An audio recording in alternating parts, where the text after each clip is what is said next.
It's not arrogance. I just wonder how I could have this kind of clarity and just be in the lowly position in society I'm in instead of like a president or something up there. It's not arrogance. I'm just wondering how every day I could have bell-like clarity and still be in the lowly position of a minor, cable star. Now, Pat Tillman, the guy who died, he left a successful career, $3 million a year in the NFL, and joined the Army, was killed. And what kills me about it is, well, they did a big thing on his funeral in the Times today. Oh, no, they didn't. They didn't have anything on it.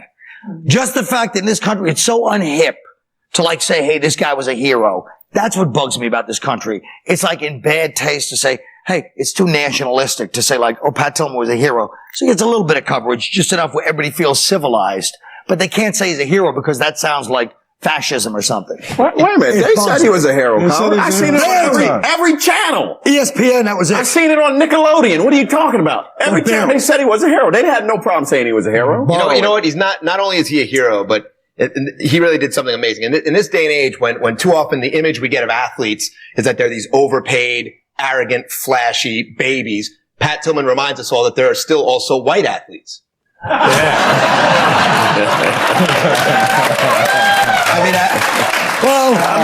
just feel like this country is so corny. This country's so afraid of being corny, rather, that if you say, hey, this guy's a hero, it's like, oh, that's embarrassing. Why do you call somebody a hero? Well, I feel like I would consider him a hero, considering the fact that he gave up all those millions of dollars to go fight. I mean, how many people would give up money? He put, the country before money. I think that's heroic in and of itself. And he was with a team of Rangers that actually were winners.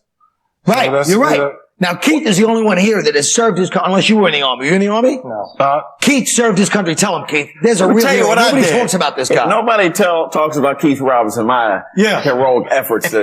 He did. Tell him about it. He joined. I joined the Navy. I was sworn into the Navy. And I backed out the next day. All right. But he joined. But it was heroic what I did. He joined. When I swore in, I had my fingers crossed swearing in. It was joined. awful. But the guy who came to pick me up, man, the recruiting officer, he picked me up. He picked me and my mother up, and he's driving me in there. And I'm like, I was with mommy. That's right. I love my mom.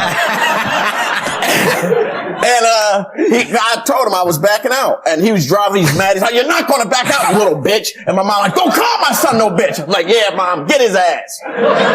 See, that's a close thing. So as we got there, we got to the place, right? And they took my mom in the room and told her how much money she would get if I won in. So she came out. I'm like, "Mom, I don't want to go." She's like, "Shut up, you little bitch." I'm like, "Oh." I could almost hear the Star Spangled Banner playing. That was a beautiful story. I just think it's refreshing that there's a professional athlete killing people outside of the States for once, man.